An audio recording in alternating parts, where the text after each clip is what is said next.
ประเด็นหลักๆเลยนี่น่าเป็นห่วงเนาะน่าเป็นห่วงน้องดำอยู่เรื่องหนึงพี่น้องเอ๋ยเนาะเป็นหยังคือว่าซั่นเพราะว่าเวลาคือเว้าเนาะเฮือนน้องเพิ่นอยู่ปัจจุบันนี้มันบ่หนาแน่นเนาะอ่าเวลามันต่ำนำแน่พี่น้องเอ๋ยเนาะมันต่ำเห็นเขาเจ้าว่าเวลากลางค่ำกลางคืนเนาะมันจะมีงูพี่น้องเนาะมันมีงูสมปีแหละแต่ว่าเพิ่นว่ามันคืองูเดือมนี่แต่บ่คิดว่าน่าสิเป็นงูก้านป้องเนาะบ้านเฮาเอิ้นงูก้านป้องมันเป็นลายหลำลายเหลืองหั้นนะพี่น้องเอ๋ยเนาะอยู่แถวเฮือนน้องเพิ่นน่ะทรงเนาะทรงสิมีแบบนั้นอยู่หนึ่งมันเฮือนต่ำสองมาบัดเฮือนมันบ่มิดชิดเนาะสามมาถ้าหากว่าถึกช่วงยามพายามฝนนี่น้ำมันไหลร่วงพี่น้องเอ๋ยเนาะมันมีเบิดแหละขี้เข็บไม่งอดขึ้นไปชนอยู่ตามเสื้อผ้าหน้าแพร่เพิ่นเนาะคือว่ามีขี้เข็บไม่งอดบ่ในเสื้อผ้าหน้าแพร่เพิ่นช่วงยามพายมันงูบ่ละอ่ะงูบ่ โดยน้องขึ้นไปเมียดให้เพิ่นมันเป็นป้องบ่บ่อนเป็นปองเบิดละไอ้เรื่องห้องนอนเพิ่นแม่เช้ามันก็มีปองเด้มีช่วงหนึ่งยามฝนตกแล้วน้องเห็นขี้เทพมันไต่ขึ้นนะคะน้องก็เลยว่าเจ้าอย่าหยุดเครื่องใส่เด้อมันสิจอดจะได้ แต่มันเป็นสัตว์ที่มีพิษให้แห้งอย่างอันตรายนะพี่น้องเอ๋ยเนาะ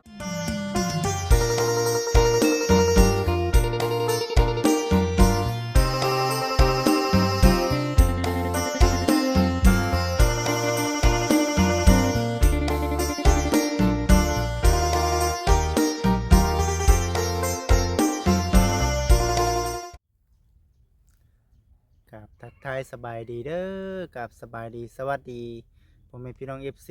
ทุกท่านทางฝั่งลาวฝั่งไทยทางต่างประเทศพี่น้องเอ้ย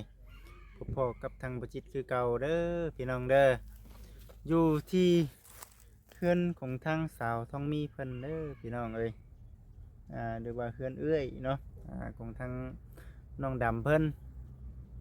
เมื่อนี้ก็คือว่าแหละพี่น้องเอ้ยเนาะมีข่าวดีกะแม่นพี่น้องเอ้ยเนาะพอดีว่าทางเบาเซนเนาะเพิ่นได้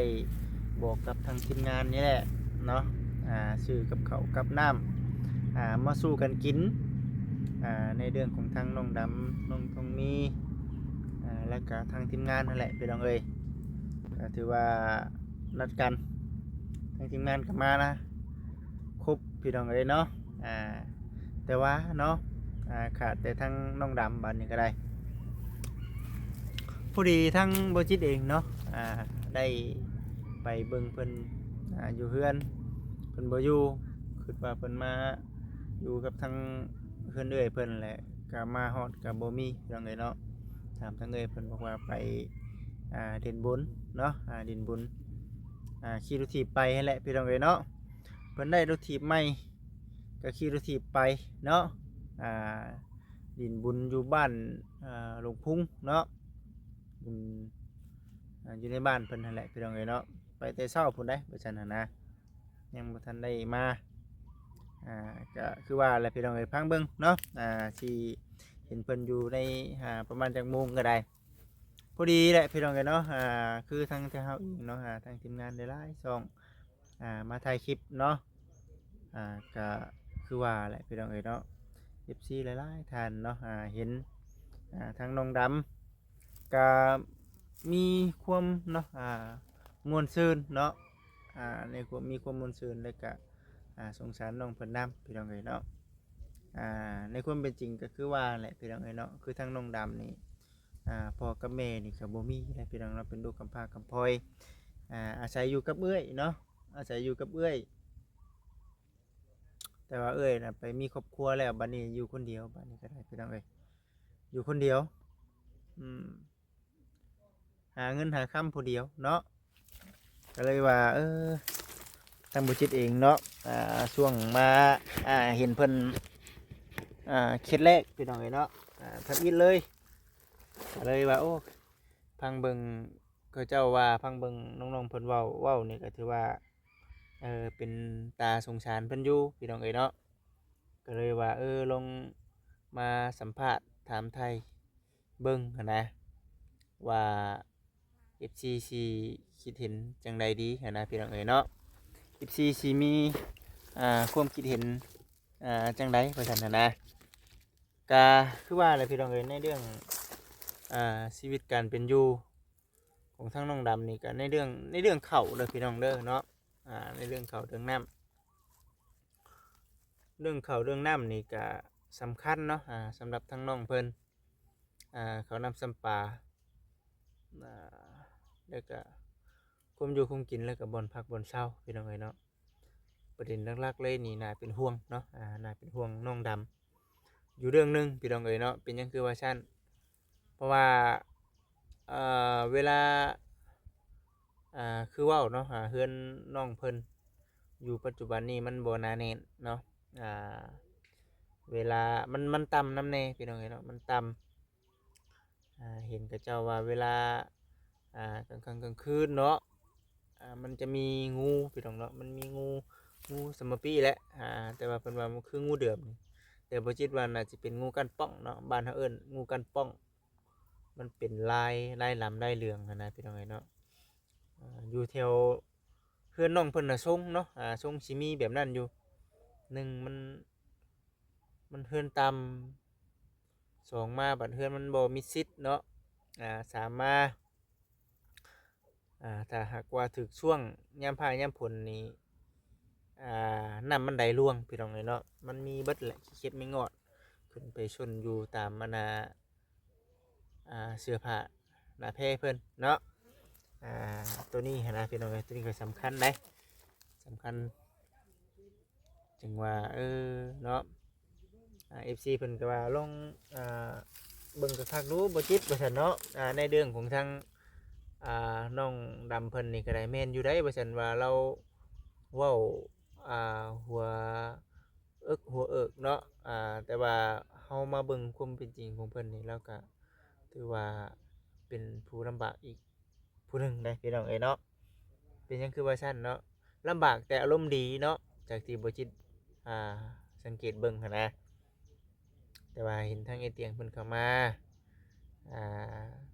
ซื้อรถถีบให้เพิ่นก็โอ้พี่น้องก็ดีใจหลายเนาะดีใจน้ำน้องเพิ่นแหละเพื่อสิหาเงินซื้อรถถีบได้นี่ก็บ่แม่นง่ายเด้พี่น้องเอ้ยเนาะพอดีทางไอ้เตียงเราซื้อมาให้ก็ถือว่าโอ้ดีใจน้ำเราแต่ว่าก็คือเฮาเว้าแหละพี่น้องเนาะเฮามาเว้าหลักๆเลยในเรื่องของทางน้องดำเพิ่นนี่เนาะ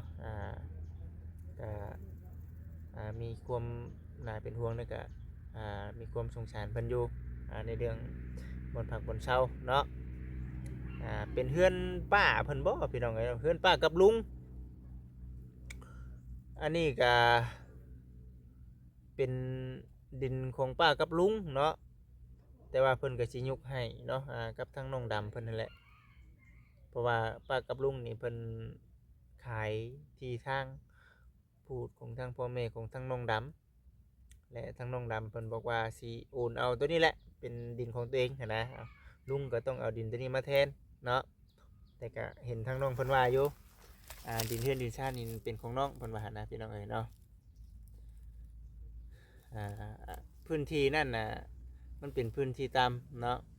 เวลาฝนตกน่ะมันไหลลงมาแต่บนสูงไปแล้วขี้พุ่งเนาะเห็นตั้งแต่มื้อแรกพี่น้องเอ้ยเนาะตั้งแต่มื้อแรกเห็นเพิ่นกวดขี้เหงื่อมาโอ้ยหลายพี่น้องเอ้ยเนาะขี้เหงื่อนะสมพิสมพันธ์แล้วก็บ่แปลกเนาะที่มันสิมีงูมีเหี่ยวเนาะเกิดขึ้นอยู่อันนี้ก็คือว่าพี่น้องเนาะจากที่เห็นตัวจริงครับทั้งอันเอื้อยเพิ่นเว้าสู่พังเด้แล้วก็ทั้งน้องดำเพิ่นเป็นคนเว้าสู่พังบ่แม่นว่าบ่จิตเว้าเอาเองเนาะบ่แม่นพี่น้องเอ้ยเนาะเว้าความลำบากเนาะของทั้งน้องเพิ่นให้ FC พังเพราะว่าว่าซั่นเนาะเฮาเห็นน้องๆเพิ่นแต่ละเทื่อมีแต่พากันเว้าหยอกเว้าหัวกันนะพี่น้องเอ้ยวันนี้เฮาก็มาจริงจังกับทั้งน้องเพิ่นในเรื่องการเป็นอยู่ของเพิ่นก่อนพี่น้องเนาะคลิปนี้ก็ได้ก็เลยว่ามาเว้าสู่ให้กับทาง FC พังว่า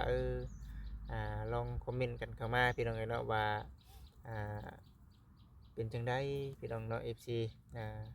มีความคิดเห็นจังใดเนาะกับทางน้องดำเพิ่นนี้แต่คือเฮาเบิ่งในความเป็นจริงนี่น่าสงสารแต่ว่าทางน้องเพิ่นยิ้มสู่เนาะยิ้มสู่ชีวิตนั่นแหละพี่น้องเอ้ยเนาะว่าแล้วก็ได้ยิ้มสู่ชีวิตถามว่าเมื่อยบ่ก็เมื่อยพี่น้องเอ้ยเนาะแต่ว่าก็คือเว้าแน่หั่นแหละคันสิโชคสิเชาไปบัดคันตัวเองบ่เฮ็ดคันตัวเองบ่หาก็บ่ได้เนาะอันนี้คือในเรื่องของทางน้องดำพี่น้องเอ้ยเนาะก็จังว่าเดี๋ยวรอเบิ่งรอชมไปนํกันอันนี้คือน้องดำเพิ่นพี่น้องเอ้ยเนาะตอนนี้ก็เฮ็ดทานเนาะเฮ็ดทานขายเพื่อเลี้ยงปากเลี้ยงท้องตัวเองให้มันกุมปากกุมท้องตอนยังบ่ทันมีครอบมีครัวนี่ก็ได้นะพี่น้องเอ้ยเนาะเห็น FC เพิ่นก็คอมเมนต์กันเข้ามาอยู่ว่าสุดช่วยทั้งน้องๆเพิ่นนี่เด้อว่าซั่นนะพี่น้องก็เลยว่าเอ้าเบิ่งไปเรื่อยๆเด้อคันว่าผู้หลักผู้ใหญ่เพิ่นเว้าเพิ่นว่าเฮาเองก็สิมาเว้าให้กับทาง FC พังเนาะว่าควรเฮ็ดจังไดดีว่าซั่นนะพี่น้องเอ้ยแต่ว่าก็พูดแล้วพี่น้องเอ้ยเนาะเดี๋ยวสิไปหากับทางเอื้อยเพิ่นก่อนพอดีว่ามื้อนี้เนาะทางบ่จิตเองพร้อมด้วยทางทีมงานมาเตามาโฮมกันเนาะมีข่าวดีหยังบ่นี่ก็รอดุนรอชมไปนํกันพี่น้องเอ้ยเนาะถือว่าทีมงานมาครบได้มื้อนี้ก็ได้สิบ่ครบแต่ทั้งน้องดำไปดินบุญว่าซั่นพี่น้องเอ้ยอย่าซะเนาะให้เพิ่นไปก็ไปเดี๋ยวพังเบิ่งถ้าทางบ่เสียนเพิ่นมา ภาษาพี่น้องเอ้ยเนาะเดี๋ยวเข้าไปหาทางเอ้ยเราก่อนเนาะตัวนี้อยู่ป่าพี่น้องเอ้ยตัวนี้ก็ได้บรรยากาศอยู่ป่าจังได๋ก็บ่ไม่ล้นโอ้ยอีกบ่เฮิงก็โอ้ยยามให้ยามหน้าอีกแล้วเอาไปมาเพื่อเฮงแน่เนาะ ไปซะพี่น้องเอ้ยเนาะไปเบิ่งไปชมกันไปพี่น้องเอ้ยวันนี้กับบรรยากาศก็อยากแหมๆอยู่เลยวันนี้ก็ได้พี่น้องเอ้ยเนาะกลางคืนบัดสีเย็นๆเนาะกลางวันบัดสีฮ้อนๆพี่น้องเอ้ยเนาะก็พอดีเลยละมีหน้าขายน้ำปั่นอยู่งานบุญพี่น้องมานี่ที่สิได้ขายดีจีหรอกเนาะ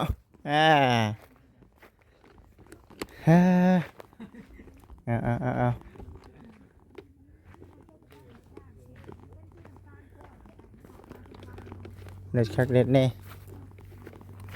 คุณทีมงานเฮาสบายดีเนาะ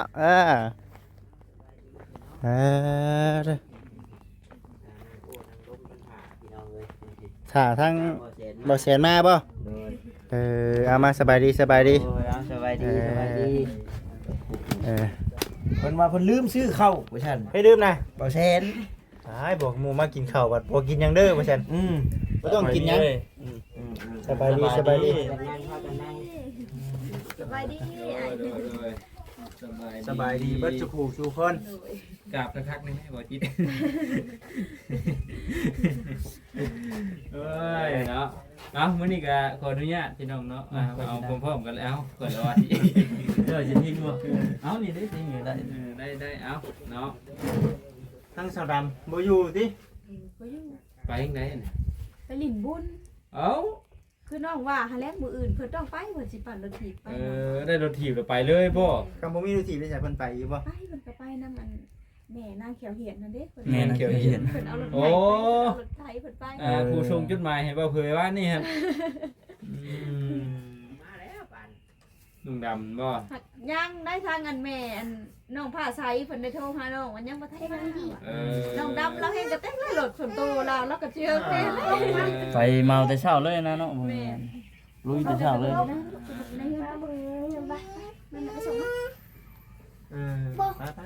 ไป ไปบัดนี้ เบิ่งเงินแล้ ก่อนพอดีน้องดำเนาะบ่อยู่พี่น้องเอ้ยเนาะน้องดำบ่อยู่ถือว่ามีแต่เอ้ยเพิ่นนี่แหละเนาะ ถือว่าทั้งลุงดำนี่ขอตัวไปเที่ยวก่อนมื้อนึงเนาะปกติแล้วแหละพี่น้องได้รถใหม่ไปหาผมมื้อบ่ายชุดทางเบิ่งในคลิปไว้จีกันเด็กกลัวอยู่ ไกลเติบได้เนาะ ไปเติบได้ บ้าน ปุงเนาะ หลวงพุงไกลเติบอยู่บ้านตัวเนิร์ดพุ่นแหละ บ้านไม่เท่าเนิ่น บ้านไม่เท่า100 ปี เป็นว่าเราเสียแล้วเป็นเนาะ เลยบ่ จะเซิร์นอยู่แถวอันไหนทีมจ้ะ มาแล้วคนพี่น้องเอ้ยเข้ามาได้บ่ ได้บอกว่านี่บ่โอ้ยเสียใจเด้อผู้สาวเจ้าบ่อยู่มื้อนี้ผู้สาวเจ้าบ่อยู่เสียใจนำเหรอไปนำเอาติ ไปดึงแขนให้อยู่งานบุญเลยบ่แล้วกำลังพอนอยู่เอาเด้อ ระวังดีเด้อบ่จิตเมื่อวานนี่ถอยออกใส่เขาอยู่เฮือนตัวเองเนาะ จริง กระจกมันได้เกือบฟือไปจู้ เนาะเอาเฮ็ดได้เอ้าเดี๋ยวชมดูแม่นบ่ คิดบ่ ตอนเหยียบตะปูไว้เนาะ อยู่ยามมาพี่ก็ได้ มีข้าวเที่ยงไหม ยังไอ้ ยังบ่ โดย มียังกินมานี่ ได้อันปิ้งไก่ตอนเช้ามันว่าชาบุญกระเป๋าน้องมีมาแบ่ง ว่ามีบ่ โดยเป็นได้อันปิ้งไก่กระสมพักมา พ่อ ต้ ต้ อ อง น ดำมีบ่ พ่อคนเราบ่พ่อ พ่อ ไปจะดึก ไปมากกว่าพ่อแม่นบ่ 8:00 นเพิ่นออกไปนะน้องก็ว่าน้องโทรไปซ้ำแต่เบิ่นกับผู้บ่าวเพิ่นสิมาถามสัมภาษณ์เจ้าเด้อเจ้าบ่มาบ่เพิ่นว่าจักหน่อยจักหน่อย ไปดินก่อนดิ จักหน่อยแต่เช้าจนฮอดเที่ยง โอ้จักหน่อยแล้วนี่ก็ถือว่าเฮิกเติม หน่อยเท่าดำบ่ธรรมดา จัง เด้ หน่อย น้องพี่น้อง จังหน่อยพี่ก็ก้อยได้นี่จังหน่อยฉันเอาไปเอามาจนเพลน ตะวินเพ่นบัวมาเนาะ คือเรื่องรถเพิ่นเอาป้าไปใส่ก่อน ขึ้นทั้งเงินเลยพี่อ้ายเพิ่นว่าอันน้องเจ้าได้รถได้ว่าเราเอาขึ้นจอดทั้งเงินหัวไรหันรถแล้วเหี่ยวอ่ะ เอารถจอดไว้ถึงเฮือนเลยเนาะบนไหน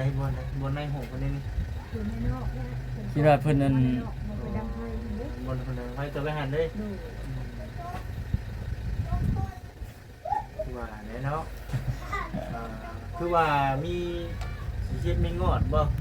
ในเสื้อผ้านะเพิ่นเป็นช่วงเสื้อผ้ามัน งูละอ่ะโดยน้องขึ้นไปเมียให้เพิ่น มันเป็นกล้องบ่ก่อนเป็น กล่องเบิดละไอ้เรื่องห้องนอนเพิ่นในเช้ามันก็มีกล่องเด้มีช่วงหนึ่งยามฝนตกแล้วน้องเห็นขี้เทปมันไต่ขึ้นนะคะน้องก็เลยว่าเจ้าอย่าหยุดเครื่องใส่เด้อมันสิจอดจะได้ แต่มันเป็น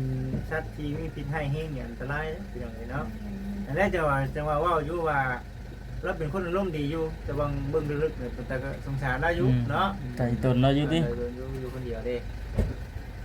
แบบว่าอารมณ์ดีนะอารมณ์ดียิ้มไว้นะว่าอะไรกัน ยิ้มสู่ไว้ ยิ้ม สู สู่ บ เนาะ เนาะ คือว่าเอ้ยว่า คือแบบเพิ่นแบบเป็นคนสิว่าแบบบ่อีหยังมากมายกับชีวิตนะมีกินก็กิน สิชิวเลยนะเนาะว่าง่ายๆกันเนาะ ทำบ่มีนี่ก็คือปัดมือก็ได้เราบ่กินข้าวเลยนะแล้วก็เฮ็ดเวียกของเราไปดูกันบางเทื่อเราบ่ได้มาหาเอื้อยเด้เอ้ยถามกินข้าวแล้วบ่ข้าวเฮาหมดแล้วก็ว่าก็บ่มาหาเอื้อยแบบนี้แล้วก็กินบ่มีระยะ มีไปกินบ่มีระยะดิ เลือกง่ายๆเนาะ ดู ง่ายใครอดได้ คือช่วงนี้เป็นเรื่อง หา หัวเข่าของคนเองอะคือว่ามีเข่าอยู่เนาะเบา คัน ดี นี้แล้ เบาว บ ก็ ดบ่ แม่ละ1มื้อละเทื่อมึงเทื่อก็2มื้อเทื่อนึง หนึ่งตอนเช้ายาตอนแรงสินะเนาะ ดู คนเดียวเนาะ แม่นคนผู้เดียว กินซ้ำที่กินเดียวเลยเนาะ เอ้ย เบิ่งไปเนาะคือว่าอะไรพี่น้องเลยเนาะคือมื้อนี้ก็มาหาทั้งสาวมีเพิ่นเนาะทีมงานที่เข้าร่วมกันเป็นหยังไงนะไปเบิ่งไปเบิ่งไปเบิ่งลูกไปอุ้ยให้อีกแล้วพี่นั่นแหละพี่น้องเลยเนาะแล้วพุ่นน่ะเดียวจังหวะกันพุ่นน่ะเดียวทั้งบ่แสนเพิ่นเพิ่นมาลำดังพี่น้องเลยเนาะมันมีหยังก็เดี๋ยวเฮารอเบิ่งเราชมไปนํกันพอดีแล้วเนาะกินข้าวพมพาเลยแล้วมื้อนี้ ดู เสียที่แต่ทั้งสลัมเพิ่นบ่อยู่เนาะ โดย มันเป็นยังไงเป็นงานแบบใดก็ ดูเอิ้นอันคิดซะมาอ่ะดู โอ้เจ็ดเงินมากแม่ นี่มีคนขายคนหยังบ่ นี่ตลาดนะ ตลาด ลูก ที่แต่ห้องเพลง มาที่นี่ มาตั้งมาคิดเองมาคิดเอาเลยเนาะเดี๋ยวรอคุยกับเพิ่นเด้อสุเจ้าเด้อคุยกับเพิ่นนะเป็นให้เนาะเด็กน้อยชั่วโมงนี้พี่น้องเอ้ยโอ้ยเบิ่งก่อนซะพี่น้องเด้อเนาะให้อีหยังน่ะเหรอหยอกกันหยังจังหน่อยบ่กล้ามานำนี่มาเบิ่งพี่น้องเนาะอัปเดตเบิ่งเฮือนครัวเพิ่นก่อนพี่น้องเด้อเนาะโอ้บอลอยู่ครัวกินเพิ่นได้นี่เนาะ ถือว่ามีแล้วพี่น้องเอ้ยบัดนี้โอ้นี่แหละบ่อนคนอยู่คนเช่าเนาะคือว่าหั่นแหละเนาะมันก็สะอาดสะอ้างอีกไปนึงเขาท่าเด้พี่น้องเอ้ยเนาะเขาท่าอยู่บ่อนเฮ็ดอยู่เฮ็ดกินเนาะบ่อนเฮาพักอาศัยบ่อนหนึ่งข้าวหนึ่งน้ำเนาะงามรถพี่น้องปอเธออันนี้คือหยังนี่ไม่สวยมันก็ล่ามเนาะนี่เนาะมันก็ล่ามสวยเขาโอ้เนาะข้างในดีนี่เนาะไปสั่นพี่น้องเลยเนาะกะสีประมาณนี้แหละมีแต่ว่าเฮา